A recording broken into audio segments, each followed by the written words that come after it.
sheekadani walaalayaal maanta waxay ku saabsan tahay ninkan waxaa loo yaqaanaa Ismaaciil wuxuu lahaa xaas iyo hooyadiis iyo ilmo yar oo ay u dhashay xaaskiisii. Ninkani wuxuu kala wala jiray si uu u guursado xaas labaad. xaaskiisana maskiin ayay ahayd oo ay waxba kama soo warqabi jirin markasta. Habeen iyo dhalaalba wuxuu ka fikiri jiray in uu guursado xaas. maalinta dambe ayuu xaaskiisa ku yiri waxaan rabaa inaan tago oo aan beerta aado ma taga. xaaskiisa ayaa tiri roobab ayaa da'aya maxalliga ha tagin biri oo kala tag. hooyadiisana waxay tiri sidoo kale wiilkayga xilligaan ha tagin mar kala tag.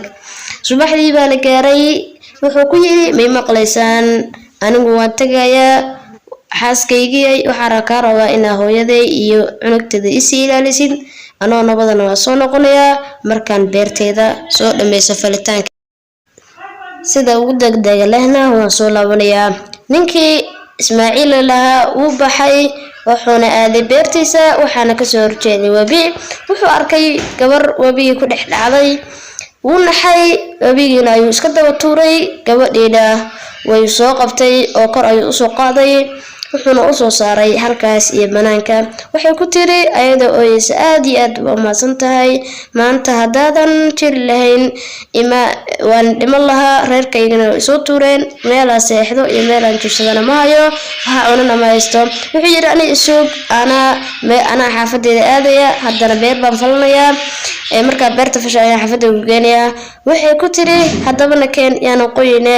wuxuu ku yiri okay nabixi aan xaafadeeda ku geeyay xaafada ku geeyay ayuu yiri. qol ayuu tagay oo beerta u dhawaa qolka ay isku raaceen. waxay ku tiri nakeen haddaba aan tagnay xaafadaas oo qaban. wuxuu yiri suuq beerta ayaan soo falanayaa. wuu soo fashay wuxuuna ku yiri cuntadan cun ka bacdina ayaan tagaynaa oo halkaas xaafada aadana. maadaama uu Ismaaciil qamaam ahaa isla markii loof ayaa ku dhashay wuxuu ku yiri waan ku jeclahay ma jeceshahay waan ku rabaa may rabtaa haddaad rabtid waxaan jeclahay inaan ka dhigto xaaskayga labaad. gabadhii ayaa tiri maxaa ku diidayaa maadaama aan meel kale aan haysan oo aad intaas oo cisho aan meel ugu haysay oo aad iquudinaysay waxa seexday iyo waxa ku haysto adii ay siinaysay. wuu guursaday xaaskiisa koowaad iyo hooyadiis la yaab ayay ku noqotay iyo naxdin iyo walwal. waxayna isdhaheen waa maxay odagaagii wuxuu guursaday ani ayuu haystay muxuu ku kala ku falay. markaas odaygu wuxuu Ismaaciil wuxuu subaxdii aadi jiray suuqa u soo shaqaysto. xaaskiisa koowaad waxay korsan jirtay cunugta yarta ay dhashay waxayna ku arki jirtay maalin dheeri mas dul taagan wayna yaabi jirtay oo waxay tiri musiibadan xagee iga soo raacday inta ay gabadhan uu odaygay guursaday maskan inaha yarka uu iga cuni doonaa. hooyada ayaa tiri waa inaan u sheegnaa wiilkayga Ismaaciil intuu imaanaya ayaa wax kasoo sheegnaa. markuu Ismaaciil suuqa ka imaaday hooyadiis iyo xaaskiisii ayaa la imaaday in gabadhan ay ka shakisan yihiin. xaaska ayaa tiri ani waxba ma qabi dadka ayaga ka beensanaya. Ismaaciil ayaa yiri hooyo xaaskayga waxa rabtaan miyaa ina gabadhan aniga kala geysin taasna nima soo toobaso intana banaanka idin saar orayga taga mar damban waxa ila imaanina. xaaska ayaa tiri susaamaha waa yahay. maalintii saas ayay ku dhamaatay murankaas iyo qajajacdaas. xaaskana maalinteeda way arki jirtay maska oo wuxuu yahay way la yaabi jirtay. laakiin xaaskan may sahla jirin oo waxay ka baqi jirtay in masku uu ka cuno ilmeeda yar oo ay intaas oo sano soo korsanaysay. habeen iyadoo luurdo ayay waxay tiraaday aan ogaado naagtani waxay hoos ku wadato iyo sirteeda dhan aan soo ogaado caawa. waxayna u soo istaagtay daaqadii ay huruday Ismaaciil xaaskiisii cusub oo hadda guursaday. gabadhii ayadoo isla laguma jeedo ayay waxay laqday jooharad camal ah waxayna isku bedeshay mas. gabadhii ayaa tiri ileen gabadhani saas ayay sun u wadatay oo rabtay inay qoyskeena burburiso oo ay baabahayo kabiyo kala dheer ka dhigto. waa inaan u sheegaa odayga laakiin intaan u sheegin waa inaan ka soo xadaa jooharada si walba ay ugu qaadatee waa inaan ka soo xadaa jooharadaas. iyadoo ku maqan madbaxa ayay soo gashay qolkeedii waxayna ka soo qaadatay jawharadii. subaxdii dambe xaaskii Ismaaciil ee cusbeed ayaa isku yeedhay dadkoo dhan waxayna tiri Ismaaciil dadkan waxay ka qaateen dahabkaygii aan la imid meesha ee iga qaad waxaana u maleynayaa inay iga qaadatay gabadhan ee xaaskayga hore ahayd ee iga sii dahabkayga. gabadha ayaa tiri waa kan dahabkaagii anaa haya laakiin odagaygiiow haddii gabadhan ay dahabkan qaadato waxay iskugu bedesho maska oo aan ka baqi jiray ugu baqi jiray ilmahayga yarka.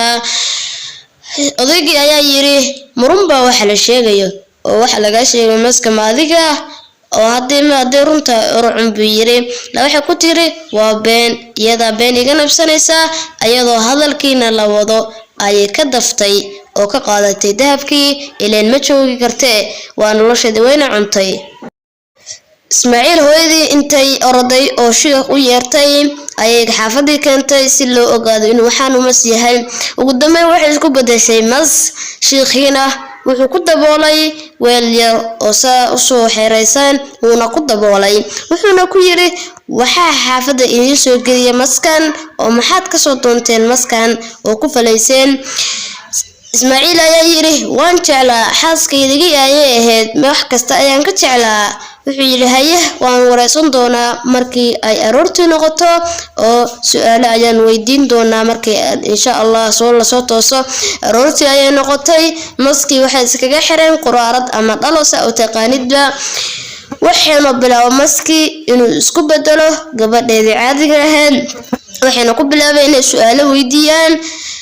Ismaaciil ayaa u hormaray wuxuu yiri maxaad iga soo doontay waa ogeed inaan ku jeclaa oo aan maalin dheer hooyada iyo xaaskiisa daraad isku dagaal jireen maxaa igu gashay.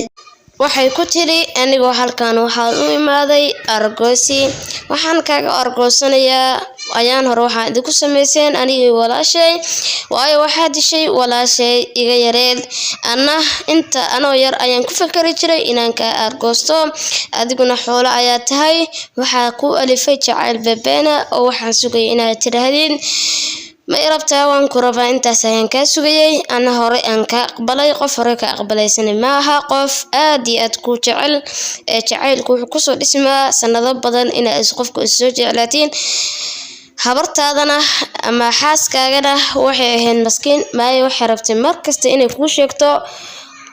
ku sheegto sirahayga laakiin adigu ma aqbali jirin waayo jacayl bebeen ayaan ku soo bandhigay haddana waxa rabaa inaan ka tago waayo sheekh ayaa u yeerateen sheekhana sirteeda ayuu ka shifayaa anagana bartaas ayaan kaaga tagayaa.